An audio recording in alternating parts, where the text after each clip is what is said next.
रानी Nike देवी की गाथा इतिहास में कहीं दफन रह गई, पर भारतीय नारियों को स्वाभिमान से जीना सिखा गई। ये कहानी है मोहम्मद गौरी और रानी नाइकी देवी की।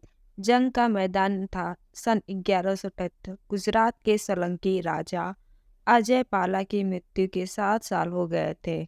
सिंहासन पर बैठा था उनका 8-10 साल का पुत्र, और राजधानी के करीब 40 किलोमीटर पर मोहम्मद गौरी अपनी सेना के साथ शिविर लगाए मुल्तान फतह करने के बाद गुजरात को लूटने की मंसूबे पाले बैठा था। राजमहल में एक संदेशवाहक आता है और फरमान सुनाता है कि रानी और बालक के साथ राज्य का सारा धन उसे दे दो, वो बिना खून खराबे के लौट जाएगा। रानी नाइकी देवी, जो कंदमा और गोवा की राजकुमारी और गुजरात की रानी थी, वे संदेशवाहकों को उनकी शर्त मान लेने का आश्वासन देकर वापस भेज देती है।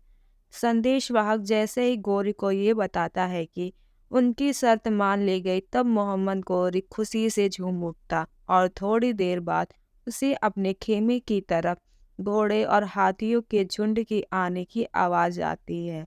आसमान में उड़ती हुई धूल ये बताने के लिए काफ़ी है कि सोलंकी साम्राज्य की रानी अपना गुजरात इतनी आसानी से नहीं देंगी। तभी गौरी कुछ समझ ही पाता कि रानी नाइकी देवी की सेना मलेच्छों को टूट पड़ती है। दोनों हाथों में तलवार लिए मलेच्छों के सर धड़ से अलग करती चल जाती है। तभी उनकी तेज दयालु तलवार सामना मोहम्मद गौरी से होता है। कुछ इतिहासकारों का कहना है कि रानी मोहम्मद गौरी अग्रभाग पर हमला करके उसके आला ए तनाशुल को घायल कर दिया था। उसके बाद रक्त रंजित गौरी अपना घोड़ा लेकर सीधे मुल्तान की तरफ भागा और उसकी अपनी सेना को भी बोल दिया कि रास्ते में कहीं न रुके।